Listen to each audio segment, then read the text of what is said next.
Kembali lagi di CPP Talk, masih dengan Bapak Andra Soni. Tadi sudah cerita banyak lika-liku perjuangan sampai dengan masuk ke politik. Tapi saya masih penasaran gimana Bang Andra bisa ketemu dengan salah satu petinggi Gerindra, Pak Dasko, yang itu akhirnya membuat abang memutuskan masuk ke politik lebih dalam. Tahun 2013 saya mengantar kawan ke DPP Gerindra. Oke. Terus mau nyalon pileg. Pilkada. Pileg 2014. Dia ingin DPR RI dan kemudian akhirnya dia nyalon di wilayah Bangka Belitung. Nah, pas mengantar itu kan saya karena sifatnya mengantar kan lihat siapa gitu kan. Ya manggil Pak gitu kan. Nah, saat itu saya terkesan. Jangan panggil Pak lah katanya. Kelihatan tua sekali. Bang aja. Ya udah panggil Bang. Rupanya itu ya Bang Dasko. Iya, Sufmi Dasko Ahmad gitu. Nah, dalam obrolan itu salah satunya adalah yaudah kamu nyalon aja gitu. Nyalek aja sekalian, kenapa cuma ngantar-ngantar gitu kan. Iya. Karena memang waktu itu 2014 Gerindra belum sebesar sekarang. Nah, saya juga tahu pertimbangannya apa. Nah, saya ditawarkan dan saya ikut. Rupanya beliau juga di ujung itu dapat perintah untuk nyalon di Banten 3. Okay. Nah, jadi kita masuk kampung, keluar kampung, dan saya banyak mendapatkan didikan lah tentang bagaimana bekerja di lapangan, dan alhamdulillah beliau terpilih, saya terpilih di 2014. Itu awalnya saya masuk, dan setelah itu ya banyak penugasan. Jadi saya sempat jadi ketua DPC di Kota Tangerang. Kemudian saya juga dapat tugas mendampingi almarhum Pak Desmond sebagai sekretaris Dewan Pimpinan Daerah Banten ya. Dan kemudian hasil pemilu 2019 Partai Gerindra menjadi pemenang dan mendapatkan hak sebagai ketua DPRD. Nah, di situ juga saya diberi kepercayaan sebagai ketua DPRD Provinsi Banten. Sekarang memutuskan untuk jadi calon gubernur. Ya. Ini sosok Bang Andra ini orang yang kejutan sebenarnya. Kita nggak pernah memperkirakan kalau Bang Andra akan jadi calon gubernur yang diusung oleh Partai Gerindra dan koalisi Kim gitu ya. Gimana Bang? Apa memang ini penugasan juga dari Gerindra atau memang ini aspirasi dari bawah yang kemudian Bang Andra tangkap sehingga memutuskan untuk maju? Ya ini bab berikutnya dalam kehidupan saya. saya nggak pernah merencanakan, saya nggak pernah menanamkan rencana gitu bahwa nanti saya akan jadi calon gubernur. Saya nggak pernah. Ya, saya menyadari juga bahwa gubernur itu kan besar sekali, ya. Dan memimpin sebuah daerah yang penduduknya 12 juta, DPT-nya 8,9 juta gitu, dan luas, ya kan. Jadi memang tidak pernah berencana itu. Nah, kemudian memang kalau disampaikan bahwa ini penugasan, ya bisa saya katakan ini penugasan. Dan apakah ini sebuah rencana? Saya tidak pernah punya rencana, dan saya tidak pernah tahu bahwa kemudian akhirnya akan menjadi calon gubernur, dan saya tidak pernah mempersiapkan dirinya. Tapi di Gerindra sendiri Banten bisa ngusung calon sendiri sebenarnya? Harus koalisi juga? Sebelum keputusan MK, kami harus berkoalisi. Dan alhamdulillahnya koalisi kami terbentuk dengan 8 partai yang bersama-sama dengan kami. Nah, artinya secara ini kami sudah siap untuk mendaftarkan diri. Nah, dalam perjalanannya juga komunikasi dengan beberapa partai. Saya sempat tadinya mau berpasangan dengan PAN, sempat mau berpasangan dengan Demokrat, terakhir berpasangan dengan PKS. Nah, PKS itu adalah Pak Dimyati. Nah, ini gimana komunikasi politik yang dijalankan sehingga akhirnya bisa ketemu dengan Pak Dimyati. Lalu bahkan sekarang saya dengar ketua tim pemenangannya itu Mas Raffi Ahmad. Ini jarang-jarang ini Mas Raffi ini mau turun langsung sebagai ketua tim pemenangan. Lobisnya seperti apa tuh Bang ke Raffi itu sendiri? Ya ini yang saya bilang, kita nggak pernah punya rencana. Semua kan pasti sudah tercatat di atas sana ya. Itu kan udah pasti tercatat lah. Jadi awalnya justru saya tidak dengan Pak Dimyati itu kan. Iya. Nah, kemudian ada komunikasi antar partai, antar koalisi, ketemu dengan Pak Dimyati, kami berjalan bersama-sama, kemudian dideklarasikan. Nah, saat dideklarasikan itu Raffi Ahmad kan juga hadir. Ya, mungkin mereka berpikir gimana caranya Anderson ini bisa ngajar Raffi Ahmad kan? Gitu. Saya sendiri juga, ya itu tadi rahasia Tuhan ya, kita ada rahasia kehidupan. Saya hanya jalankan dan memang betul diumumkan oleh Pak Dasko bahwa Raffi Ahmad menjadi ketua tim pemenangan.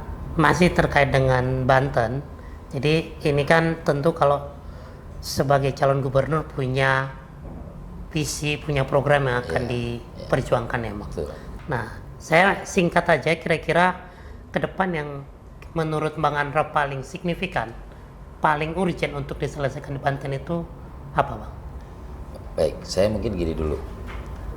Dalam kesempatan yang diberikan Tuhan kepada saya, banyak orang yang mau jadi calon gubernur tapi nggak sampai. Ya. Tapi saya yang tidak pernah punya rencana, ya melalui tangan Pak Prabowo, melalui tangan Pak Dasko, melalui tangan ketua-ketua umum partai, hari ini saya sebagai calon gubernur. Ya. Tentu saya harus memanfaatkan, dalam kata lain saya harus memperjuangkan nilai-nilai. Jadi bukan hanya sekedar saya calon gubernur kemudian bertekad untuk jadi dan kemudian tanpa ada nilai. Jadi saya ingin memperjuangkan nilai-nilai, yaitu pertama adalah tentang perjuangan, tentang harapan. Saya ingin masyarakat Banten kembali bersemangat, punya harapan, harapan untuk mendapatkan kehidupan yang lebih baik. Sehingga saya menyusunlah visi dan misi. Saya ingin Banten maju, adil dan merata, itu visi saya. Saya punya lima misi. Misi saya salah satunya adalah memperkukuh iman dan takwa, karena Banten itu kan terkenal dengan itu. Dan kemudian saya juga ingin pertumbuhan ekonominya semakin merata. Potensi-potensi yang ada di Banten terkait dengan pertanian, terkait dengan pertambangan, terkait dengan jasa, terkait dengan industri dan sebagainya, itu harus dimaksimalkan, harus dioptimalkan, yang kemudian manfaatnya juga bisa merata kepada masyarakat Banten. Yang ketiga tentu saya ingin pendidikan. Pendidikan ini penting sebagai bagian dari investasi. Karena itu sesuai dengan kewenangan pemerintah Provinsi Banten, saya akan gratiskan sekolahnya. SMA. Ya, itu ini di misi ya, dan kita punya 8 program.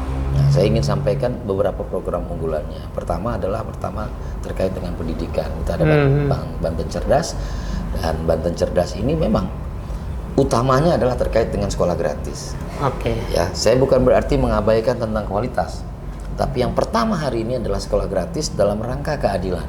Yang sekolah gratis tadi ditindaklanjuti nanti dengan memberikan beasiswa kepada anak-anak yang memang punya prestasi dan diutamakan kepada anak itu. Nah, beberapa jadi ada follow-up-nya ya. Ada follow-up, ada beberapa juga daerah di Lebak dan Pandeglang itu kadang-kadang sekolahnya SMA negerinya juga minat siswanya juga kurang. Kenapa terjadi kurang? Karena infrastruktur menuju ke sana jauh, jalan 20 kilo jaraknya segala macam. Nah, nanti kita ada programnya. Ya, sekolah model. Sekolah model itu sekolah yang sifatnya boarding, dikhususkan kepada wilayah-wilayah yang memang jaraknya jauh. Pak Prabowo udah kasih makan gratis. Ya kan, kita kasih sekolahnya gratis. Kita siapkan asramanya dan insya Allah mampu Pak. Jadi mereka nggak perlu berjalan 5 kilo, 6 kilo untuk nyampe ke sekolah supaya konsentrasi belajarnya lebih maksimal. Di luar itu ya infrastruktur umum ya. Saya punya program namanya Bang Handra. Biar orang hafal nama saya. Bang Handra itu bangun jalan desa sejahtera. Jadi kalau seandainya jalan desa dibangun, interkoneksi antara desa, mereka bisa saling bertukar tentang produknya, kemudian saling berinteraksi, kan ekonomi desa bisa tumbuh. Ekonomi bisa tumbuh. Karena ekonomi tumbuh itu kan karena terjadi transaksi, terjadi komunikasi dan terjadi sebuah negosiasi. Itu harus diciptakan. Jadi pemerintah itu adalah fasilitator, bukan hanya eksekutor gitu. Jadi fasilitator. Baik, luar biasa ini Bang Andra. Saya melihat masa depan Banten ini ada di Bang Andra nampaknya gitu ya. Karena beliau lahir dari kondisi itu. Jadi apa yang tadi direfleksikan kemudian dituangkan dalam bentuk program. Nah, oke. Sebelum kita akhiri diskusi kita dengan Bang Andra, saya mau bikin kuis dulu dengan Bang Andra. Jadi ini jawab cepat. Ada 10 pertanyaan Bang saya berikan. Silakan dijawab salah satu dari 2 opsi yang saya berikan. Siap ya Bang? Ya. Jadi ketua DPRD atau jadi gubernur? Gubernur. Makan siang gratis atau sekolah gratis? Dua-duanya. Dua-duanya. Nggak bisa pilih satu-satu Bang. Saya nggak mau milih satu. Saya maunya dua-duanya. Petani atau nelayan? Dua-duanya. Ini bukan disorted ini. Oke, yang keempat. Karir surat atau agen asuransi? Surat. Surat. Main hoki atau naik gunung? Main hoki. Main hoki, karena atlet hoki tadinya. Soekarno atau Tuanku Abdurrahman? Soekarno. Karena sudah ke Indonesia, jadi sudah dapat cerita yang sesungguhnya. Raffi Ahmad atau Atta Halilintar? Raffi Ahmad. Raffi Ahmad. Jawab cepat. Airin atau Rano Karno? Rano Karno. Mas Gibran atau Mas Kaisang? Gibran. Gibran, calon wakil presiden terpilih. Terpilih. Terakhir bang, tapi harus jawab salah satu, nggak boleh dua-duanya ya bang. Prabowo atau Bang Dasko? Prabowo. Prabowo. Luar biasa. Ada yang memang harus dijawab cepat, ada yang nggak punya pilihan, karena dua-duanya penting menurut Bang Andra. Bang Andra, terima kasih banyak atas waktunya. Mungkin ada pesan-pesan buat masyarakat Banten bang, yang nanti akan menonton tayangan kita ini. Iya, bagi masyarakat Banten yang menonton tayangan ini, izinkan saya menjadi bagian dari proses pemilihan kepala daerah tahun 2024. Masyarakat harus punya pilihan, masyarakat harus memilih, dan tentu dalam memilih masyarakat punya harapan. Semoga saya, Andra Soni, bisa menjadi bagian dari harapan-harapan yang ingin kita perjuangkan. Perjuangan tanpa nilai adalah perjuangan sia-sia. Semoga Banten maju, adil merata, tidak korupsi. Terima kasih Bang Andra. Diskusi kita hari ini saya kira luar biasa, banyak nilainya. Ini daging semua, kalau kata orang yang nongkrong ini daging semua bang yang kita obrolin ini. Jadi kami juga berdoa mudah-mudahan perjuangan Bang Andra Soni lancar di Provinsi Banten dan bisa memenangkan hati masyarakat Banten di Pilkada 2024 bulan November mendatang. Terima kasih sudah datang ke CWP Talk. Kita ketemu di CWP Talk edisi yang lain. Assalamualaikum warahmatullahi wabarakatuh. Waalaikumsalam.